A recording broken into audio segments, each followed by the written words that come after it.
कलकत्ता से 400 किलोमीटर दूर नोआखली, आज के बांग्लादेश में पड़ने वाला ये छोटा सा जिला हिंदुओं के सबसे बड़े नरसंहार का स्मारक है।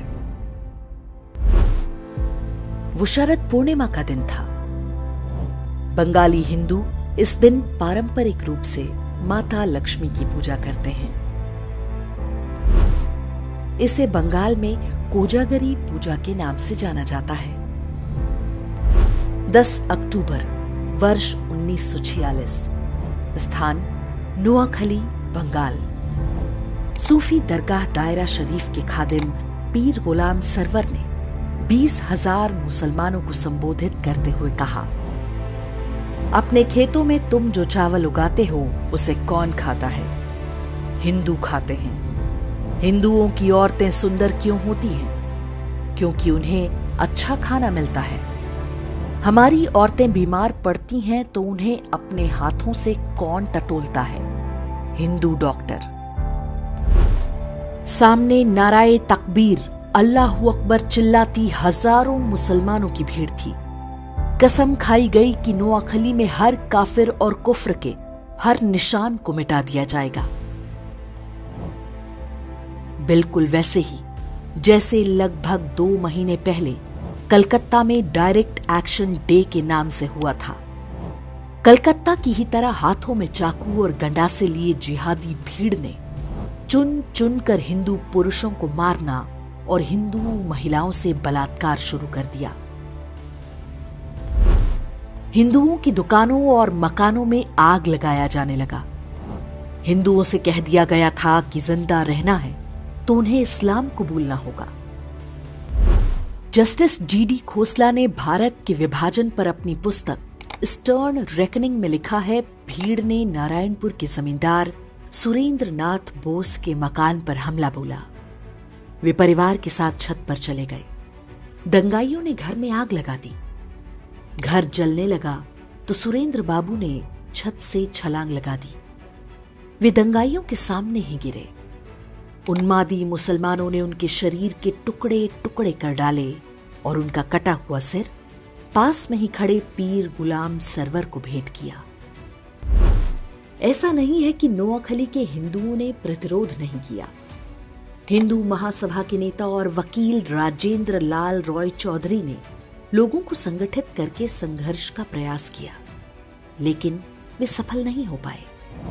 उनके घर को भी जला दिया गया।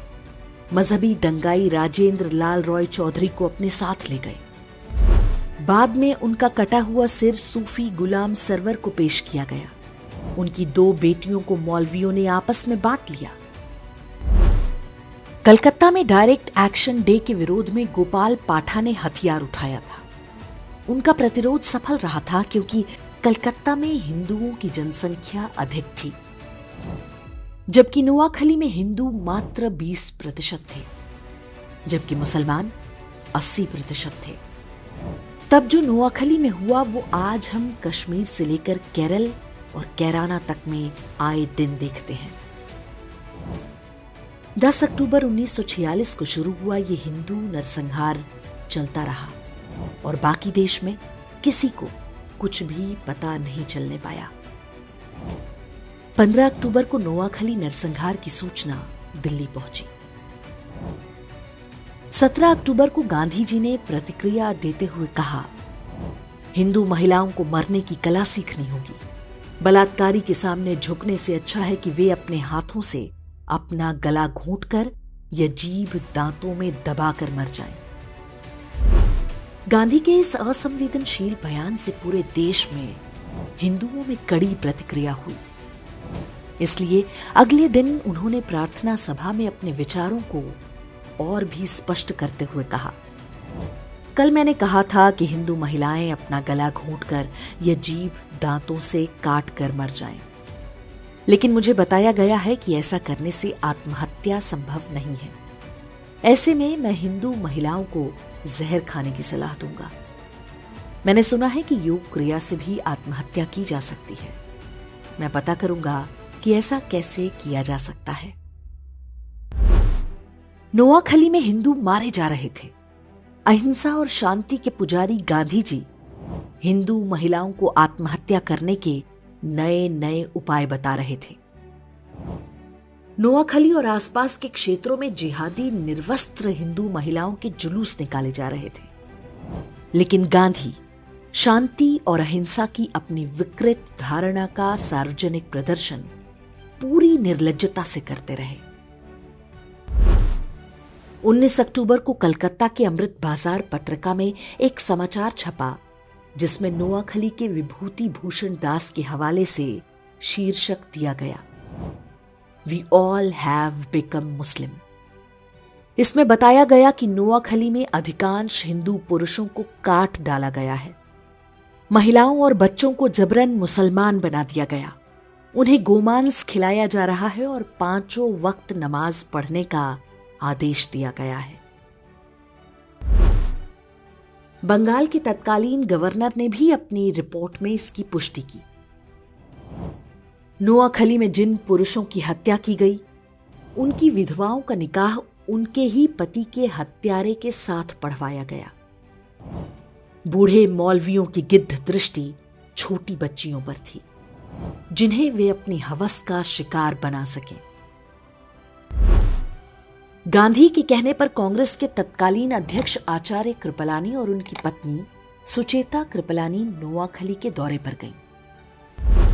आचार्य कृपलानी ने अपनी पुस्तक Gandhi his life and thoughts में लिखा है कि हमारी मुलाकात बंगाल के मुख्यमंत्री सुहरावर्दी और गवर्नर फ्रेडरिक बरूच से हुई। जब मैंने हिंदू महिलाओं के अपहरण और बलात्कार की बात पूछी तो गवर्नर बरूच ने उत्तर दिया, ये तो होना ही था। हिंदू महिलाएं मुस्लिम महिलाओं की तुलना में अधिक सुंदर होती हैं। मेरा मन किया कि मैं उन्हें वहीं पर पीट दूं, लेकिन मैंने खुद को रोक लिया। सुचेता कृपलानी ने कुछ हिंदू महिलाओं को बचाकर राहत कैंपों तक लाने में सफलता पाई। पीर गुलाम सरवर हुसैनी इस बात से इतना भड़क गया कि उसने फतवा जारी करके कहा कि जो भी सुचेता कृपलानी के साथ बलात्कार करेगा उसे गाजी की उपाधि दी जाएगी। इसका परिणाम हुआ कि सुचेता कृपलानी हर समय अपने साथ जहर का कैप्सूल रखा करती थी। नोआखली नरसंहार शुरू होने के पूरे 1 महीने बाद गांधी ने वहां का दौरा किया। वे सबसे पहले पास के तिपरा नाम के स्थान पर गए। यहां दंगा पीड़ित हिंदुओं के लिए राहत शिविर चला रही सुचेता कृपलानी के साथ गांधी की मुलाकात हुई। उनके काम से खुश होने के बजाय गांधी जी ने सुचेता कृपलानी से कहा कि कैंप में रह रही हिंदू महिलाओं को निशुल्क खाना ना दिया जाए, बदले में उनसे काम कराया जाए। गांधी जी ने सुचेता कृपलानी को यह निर्देश भी दिया कि वे इन हिंदू महिलाओं से कहें कि वे वापस अपने गांव में जाकर मुसलमानों के साथ मिलजुल कर रहें, चाहे उनकी जान ही क्यों ना चली जाए। नाथूराम गोडसे और उनके मित्र नारायण आप्टे भी तब नोआखली गए थे। वहां पर वे राहत कैंपों में रह रहे हिंदुओं की सेवा करते थे। गोडसे और आप्टे ने वहां जो कुछ देखा और गांधी की बातें सुनी, ये कहना गलत नहीं होगा कि वही आगे चलकर गांधी की हत्या का कारण बना होगा। काशी हिंदू विश्वविद्यालय के संस्थापक महामना मदन मोहन मालवीय ने नोआखली में हिंदुओं के नरसंहार और महिलाओं से बलात्कार के वृतांत सुने तो उन्हें गहरा सदमा लगा। इसी कारण 12 नवंबर 1946 को उनका निधन हो गया। स्वतंत्रता के बाद बंगाल के पहले मुख्यमंत्री बने प्रफुल्ल चंद्र घोष ने अपनी पुस्तक Gandhi as I saw him में लिखा है, गांधी जी ने एक युवा से पूछा कि नोआखली में हिंदुओं और मुसलमानों की जनसंख्या का अनुपात क्या है। युवा ने उत्तर दिया, हिंदू 20% हैं और मुसलमान 80%। गांधी जी ने पूछा, जमीनें किस अनुपात में हैं? युवक ने बोला, 80% जमीनें हिंदुओं की हैं और 20% मुसलमानों की। तब गांधी ने कहा, संघर्ष का असली कारण यही है। अर्थात जिस व्यक्ति को राष्ट्रपिता बताकर देश पर थोप दिया गया, उसने जिहादियों के हाथों हिंदुओं के नरसंहार को आर्थिक असमानता से जोड़ दिया। जबकि नोआखली में रहने वाले हिंदुओं में बड़ी संख्या अनुसूचित जातियों की भी थी। ये लोग बहुत निर्धन थे। जिहादियों ने उनके भी पुरुषों की हत्या की और महिलाओं के साथ बलात्कार किया। लेकिन गांधी का ध्यान केवल जिहादी हिंसा का बचाव करने पर था। इसमें वो बहुत हद तक सफल भी रहे। स्कूली इतिहास की पुस्तकों में भी नोआखली नरसंहार को अमीर और गरीब के संघर्ष की तरह दिखाया जाता है। आज भी देश में अधिकांश लोग नहीं जानते कि नोआखली में क्या हुआ था और कैसे। वही हत्यारी मानसिकता आज भी देश भर में फल फूल रही है। 15 अगस्त 1947 को देश स्वतंत्र हो गया। बंटवारे में नोआखली पूर्वी पाकिस्तान के हिस्से में चला गया। वहां पर हिंदुओं का नरसंहार जारी रहा। अब तो कोई रोकने टोकने वाला नहीं था। आधिकारिक आंकड़ों के अनुसार इस नरसंहार में 5000 हिंदुओं की हत्या हुई। हालांकि दावा किया जाता है कि वास्तविक संख्या 50,000 से कम नहीं होगी। वर्ष 1946 में नोआखली में लगभग 4 लाख हिंदू रहते थे।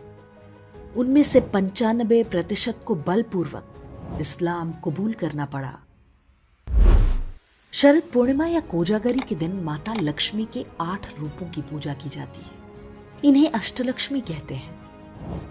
इनमें से एक रूप वीर लक्ष्मी का है। इस रूप में माता धन धान्य के साथ अपने हाथों में चक्र, गदा और धनुष बाण भी धारण करती हैं। ये संदेश है कि धन तभी तक सुरक्षित है जब हाथों में शस्त्र और शास्त्र दोनों हों। शस्त्र केवल पूजने के लिए नहीं, प्रयोग के लिए है। चारों ओर से असुरों से घिरा हिंदू समाज जब तक इस बात को नहीं समझेगा, नोआखली जैसे नरसंहारों के लिए अभिशप्त रहेगा।